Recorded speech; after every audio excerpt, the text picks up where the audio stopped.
ಎಲ್ಲರಿಗೂ ಅಡುಗೆ ಸಾಧನೆಗೆ ಸ್ವಾಗತ. ಇವತ್ತಿನ ಸ್ಪೆಷಲ್ ಬಾಳೆದಿಂಡಿನಲ್ಲಿ ಒಂದು ಸಿಂಪಲ್ ಆ್ಯಂಡ್ ಟೇಸ್ಟಿಯಾದ ಪಲ್ಯ. ಇದನ್ನು ಮಾಡೋಕ್ಕಿಂತ ಮುಂಚೆ ನೀವಿನ್ನು ಅಡುಗೆ ಸಾಧನೆಗೆ ಸಬ್ಸ್ಕ್ರೈಬ್ ಆಗಿಲ್ಲ ಅಂದರೆ ದಯವಿಟ್ಟು ಈಗಲೇ ಸಬ್ಸ್ಕ್ರೈಬ್ ಆಗಿ, ಹಾಗೆ ಪಕ್ಕದಲ್ಲಿರುವ ಬೆಲ್ ಬಟನ್ ಕೂಡ ಟಚ್ ಮಾಡಿ. ಬಾಳೆದಿಂಡಿನ ಪಲ್ಯ ಮಾಡೋದಕ್ಕೆ ಮೊದಲು ನಾವು ಬಾಳೆದಿಂಡನ್ನು ನಾವು ಕ್ಲೀನ್ ಮಾಡ್ಕೋಬೇಕಾಗುತ್ತೆ. ಅಂದರೆ ಮೇಲೆ ಒಂದು ಲೇಯರ್ ಇರುತ್ತೆ, ಅದನ್ನು ನಾವು ಚಾಕುವನ್ನು ಉಪಯೋಗಿಸಿ ತೆಗೆದು ಹಾಕ್ಬಿಡ್ಬೇಕಾಗುತ್ತೆ, ಬಿಸಾಕಬೇಕಾಗುತ್ತೆ. ಒಳಗಡೆ ಇರೋದು ಮಾತ್ರ ನಾವು ತಿನ್ನೋದಕ್ಕೆ ಸಾಧ್ಯ, ಮೇಲ್ಗಡೆದೆಲ್ಲ ತೆಗೆದುಬಿಟ್ಟು ಬಿಸಾಕಬೇಕು. ಎಷ್ಟು ಫ್ರೆಶ್ ಆಗಿರುತ್ತೋ ಬಾಳೆದಿಂಡು ಪಲ್ಯ ಅಷ್ಟೇ ರುಚಿಯಾಗಿ ಬರುತ್ತೆ ನೋಡಿ. ಅದೆಲ್ಲ ತೆಗೆದಾದ್ಮೇಲೆ ಈ ಥರ ಗಾಲಿಯಾಗಿ ಕಟ್ ಮಾಡ್ಕೋಬೇಕಾಗುತ್ತೆ. ಈ ರೀತಿ ನೀವು ಗಾಲಿಯಾಗಿ ಕಟ್ ಮಾಡಬೇಕಾದ್ರೆ ನೋಡಿ, ಇಲ್ಲಿ ನಿಮಗೆ ಸಿದ್ರೆ ಕಾಣುತ್ತಲ್ಲ, ಅದನ್ನೆಲ್ಲ ಬೆರಗಳನ್ನ ಉಪಯೋಗಿಸಿ ಅದನ್ನ ತೆಗೆದು ಹಾಕಬೇಕಾಗುತ್ತೆ. ಅದಕ್ಕೋಸ್ಕರ ಗಾಲಿಯಾಗಿ ಕಟ್ ಮಾಡ್ಕೊಳ್ಳೋದು ತುಂಬಾ ಮುಖ್ಯ. ಯಾಕೆಂದರೆ ಗಾಲಿಯಾಗಿ ಕಟ್ ಮಾಡಿದರೆ ಸಿದ್ರೆ ತೆಗಿಯೋದಕ್ಕೆ ಈಸಿ. ಆ ಸಿದ್ರೆ ಇದ್ದರೆ ನಮಗೆ ಪಲ್ಯ ಮಾಡಿದಾಗ ತಿನ್ನೋದಕ್ಕೆ ಆಗಲ್ಲ, ಡೈಜೆಸ್ಟ್ ಆಗಲ್ಲ. ಆಮೇಲೆ ಈ ಥರ ಸಣ್ಣ ಸಣ್ಣದಾಗಿ ಕಟ್ ಮಾಡಿಕೊಂಡು ಇದನ್ನು ನಾವು ಮಜ್ಜಿಗೆ ನೀರಿಗೆ ನಾವು ಹಾಕಿಡಬೇಕಾಗುತ್ತೆ. ಈ ಮಜ್ಜಿಗೆ ನೀರಿಗೆ ಯಾಕೆ ಹಾಕ್ತಾಯಿದ್ದೀನಿ ಅಂತಂದರೆ, ಇಲ್ಲಾಂದರೆ ಇದು ಕಲ್ಲರು ಚೇಂಜ್ ಆಗೋಗ್ಬಿಡುತ್ತೆ, ಕಪ್ಪಾಗೋಗ್ಬಿಡುತ್ತೆ. ಹಾಗಾಗಿ ಕಟ್ ಮಾಡಿದ ತಕ್ಷಣ ಇದನ್ನು ನಾವು ತೆಳ್ಳಗಿರೋ ಮಜ್ಜಿಗೆ ಮಾಡ್ಕೊಂಡು ಅದರೊಳಗಡೆ ಹಾಕಿಡಬೇಕಾಗುತ್ತೆ. ಹೀಗೆ ನೋಡಿ ಎಲ್ಲ ಈ ಥರ ಗಾಲಿಗಳನ್ನಾಗಿ ಮಾಡಿಕೊಂಡು ಆ ಸಿದ್ರೆಗಳನ್ನೆಲ್ಲ ತೆಗೆದುಬಿಟ್ಟು ಆಮೇಲೆ ಸಣ್ಣ ಸಣ್ಣದಾಗಿ ಪುಡಿ ಮಾಡ್ಕೋಬೇಕಾಗುತ್ತೆ.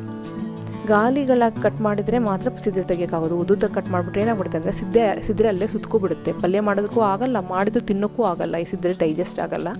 ಹಾಗಾಗಿ ಸಿದ್ರೆ ತೆಗೆಯೋದು ತುಂಬಾ ಮುಖ್ಯ. ಈ ಬಾಳೆದಿಂಡಲ್ಲಿ ನೀವು ಏನೇ ಮಾಡಿದ್ರು, ಈಗ ಪಲ್ಯ ಮಾಡೋಕ್ಕಾದ್ರೂ ಅಥವಾ ಮಜ್ಜಿಗೆ ಹುಳಿ ಮಾಡಬೇಕಾದ್ರೂ ಅಥವಾ ಏನು ಮಾಡಬೇಕಾದ್ರೂ ಈ ಥರ ಸಿದ್ರೆ ತೆಗೆಯೋದು ತುಂಬಾ ಮುಖ್ಯ. ಈ ರೀತಿ ಎಲ್ಲನೂ ಕಟ್ ಮಾಡಿಕೊಂಡು ಮಜ್ಜಿಗೆಗೆ ಹಾಕಿಟ್ಕೊಳ್ಳಿ.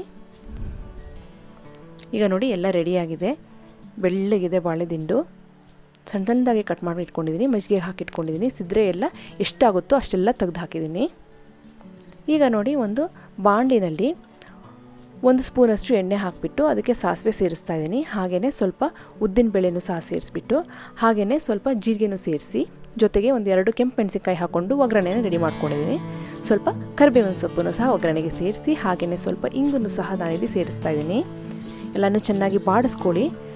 ಒಗ್ಗರಣೆ ಎಲ್ಲ ಕ್ಲೀನಾಗಿ ಬಾಡಿದೆ ಅಂತಂದಮೇಲೆ ನಾವು ಮಜ್ಜಿಗೆ ನೀರಿನಲ್ಲಿ ಹಾಕಿಟ್ಟಿದ್ವಲ್ಲ ಬಾಳೆದಿಂಡಿನ ಪೀಸಸ್ನ, ಅದರಿಂದ ತೆಗೆದುಬಿಟ್ಟು ಪೀಸಸ್ ಮಾತ್ರ ನಾನಿಲ್ಲಿ ಸೇರಿಸ್ತಾ ಇದ್ದೀನಿ. ಮಜ್ಜಿಗೆ ನೀರಿಂದ ಡೈರೆಕ್ಟಾಗಿ ಸೇರಿಸಿ, ಪ್ರಾಬ್ಲಮ್ ಏನಿಲ್ಲ. ಮಜ್ಜಿಗೆ ನೀರಲ್ಲಿ ನೆನೆಸಿರೋದ್ರಿಂದ ಅದೊಂದು ಟೇಸ್ಟು ಸಹ ಚೆನ್ನಾಗಿರುತ್ತೆ, ಹಾಗೆ ಕಲರು ಸಹ ಚೇಂಜ್ ಆಗಲ್ಲ. ಈ ಥರ ಇದನ್ನ ಕ್ಲೀನಾಗಿ ಬಾಡಿಸ್ಕೊಳ್ಳಿ ಮೀಡಿಯಮ್ ಫ್ಲೇಮ್ನಲ್ಲಿ. ಬೇಗ ಬೆಂದು ಹೋಗ್ಬಿಡುತ್ತೆ. ಬಾಳೆದಿಂಡು ಎಷ್ಟು ಫ್ರೆಶ್ ಆಗಿರುತ್ತೋ ಅಷ್ಟು ಬೇಗ ಇದು ಪಲ್ಯ ರೆಡಿ ಹೋಗ್ಬಿಡುತ್ತೆ. 2 to 3 ಮಿನಿಟ್ಸಲ್ಲಿ ಪಲ್ಯ ಇಮಿಡಿಯೇಟಾಗಿ ರೆಡಿ ಮಾಡ್ಬೋದು. ತುಂಬಾ ಒಳ್ಳೆಯದು ಆರೋಗ್ಯಕ್ಕೆ ಇದು ಬಾಳೆದಿಂಡು. ಕಿಡ್ನಿ ಸ್ಟೋನ್ಗಾಗಲಿ, ಡೈಜೆಷನ್ಗಾಗಲಿ, ವೆಯ್ಟ್ ಲಾಸಿಗಾಗಲಿ ತುಂಬಾ ಹೆಲ್ಪ್ ಆಗುತ್ತೆ. ಇದನ್ನು ಮುಚ್ಚಿಬಿಟ್ಟು ಒಂದು 2 to 3 ಮಿನಿಟ್ಸ್ ಬೇಯಿಸಿದ್ರೆ ಸಾಕು. ತುಂಬಾ ಸಾಫ್ಟಾಗಿ ಪಲ್ಯ ರೆಡಿ ಆಗುತ್ತೆ. ಮೀಡಿಯಮ್ ಫ್ಲೇಮ್ನಲ್ಲೇ ಇದನ್ನ ಬೇಯಿಸಬೇಕಾಗುತ್ತೆ. ನೋಡಿ, ಈ ಸ್ಟೇಜಲ್ಲಿ ನಾನು ಇದಕ್ಕೆ ರುಚಿಗೆ ತಕ್ಕಷ್ಟು ಉಪ್ಪನ್ನು ಸೇರಿಸಿದ್ದೀನಿ. ಅದು ವಿಡಿಯೋದಲ್ಲಿ ರೆಕಾರ್ಡ್ ಆಗಿಲ್ಲ. ಒಂದು 1/2 ಸ್ಪೂನ್ಗಿಂತ ಕಮ್ಮಿ ಉಪ್ಪು ಸೇರಿಸ್ಬೇಕಾಗುತ್ತೆ, ಉಪ್ಪು ಜಾಸ್ತಿ ಹಿಡಿಯಲ್ಲ. ಉಪ್ಪು ಸೇರಿಸ್ಬಿಟ್ಟು ಇನ್ನೊಂದ್ಸತಿ ಕ್ಲೀನಾಗಿ ಮಿಕ್ಸ್ ಮಾಡಿ. ಈಗ ನೋಡಿ, ಇಲ್ಲಿ ಬಾಳೆದಿಂಡು ಸಹ ಚೆನ್ನಾಗಿ ಬೆಂದಿದೆ. ಕೈನಲ್ಲಿ ದಿಂಡನ್ನ ತೊಗೊಂಡು ಈ ಥರ ಅಮಕಿದ್ರೆ ಅದು ಈ ಥರ ಸ್ಮ್ಯಾಶ್ ಆಗಬೇಕು, ಅಂದರೆ ಬಾಳೆದಿಂಡು ಚೆನ್ನಾಗಿ ಬೆಂದಿದೆ ಅಂತ. ಯಾವುದೇ ನೀರು ಹಾಕೋ ಅವಶ್ಯಕತೆ ಇಲ್ಲ, ಏನು ಹಾಕೋ ಅವಶ್ಯಕತೆ ಇಲ್ಲ. ಅದ್ರ ನೀರಲ್ಲೇ ಅದು ಚೆನ್ನಾಗಿ ಬೆಂದ್ಕೊಬಿಡುತ್ತೆ. ಹಾಗೆಯೇ ಸ್ವಲ್ಪ ಕೊತ್ತಂಬರಿ ಸೊಪ್ಪನ್ನು ಅದ್ರ ಮೇಲೆ ಉದಿಸ್ಬಿಟ್ಟು ಲೈಟಾಗಿ ಮಿಕ್ಸ್ ಮಾಡಿ,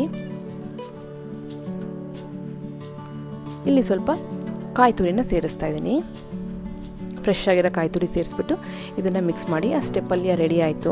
ಸೂಪರಾಗಿರುತ್ತೆ, ಟೇಸ್ಟಿಯಾಗಿರುತ್ತೆ. ಬಾಳೆದಿಂಡಲ್ಲಿ ಒಂದು ವಿಶೇಷವಾದ ರುಚಿ ಇರುತ್ತೆ. ಆರೋಗ್ಯಕ್ಕೂ ಸಹ ತುಂಬಾ ಒಳ್ಳೆಯದು.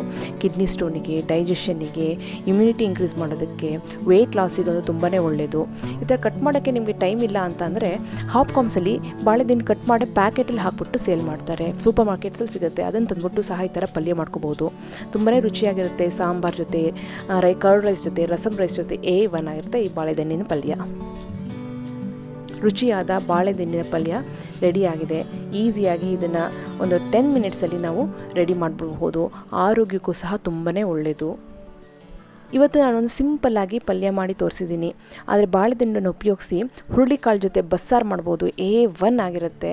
ಅದನ್ನು ನಾನು ಇನ್ನೊಂದು ದಿನ ವಿಡಿಯೋ ಅಪ್ಲೋಡ್ ಮಾಡ್ತೀನಿ. ತುಂಬ ಟೇಸ್ಟಿಯಾದಂಥ ರೆಸಿಪಿನ ನಾವು ಬಾಳೆದಿಂಡನ್ನು ಉಪಯೋಗಿಸಿ ಮಾಡಿಬಿಡಬಹುದು.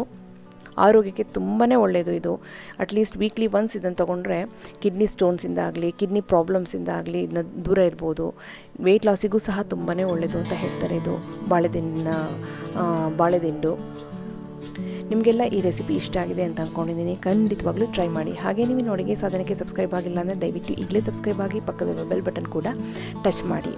ಈ ವಿಡಿಯೋ ಇಷ್ಟ ಆಯಿತು ಅಂದರೆ ಲೈಕ್ ಮಾಡಿ, ಶೇರ್ ಮಾಡಿ. ಈ ವಿಡಿಯೋ ಬಗ್ಗೆ ಏನಿಸ್ತು ಅಂತ ಕಮೆಂಟ್ ಸೆಕ್ಷನಲ್ಲಿ ನಂಗೆ ದಯವಿಟ್ಟು ತಿಳಿಸಿ. ಮತ್ತೊಂದು ಇಂಟ್ರೆಸ್ಟಿಂಗ್ ರೆಸಿಪಿಯೊಂದಿಗೆ ಭೇಟಿ ಆಗ್ತೀನಿ. ಅಲ್ಲಿವರೆಗೆ thank you. Bye bye. See you.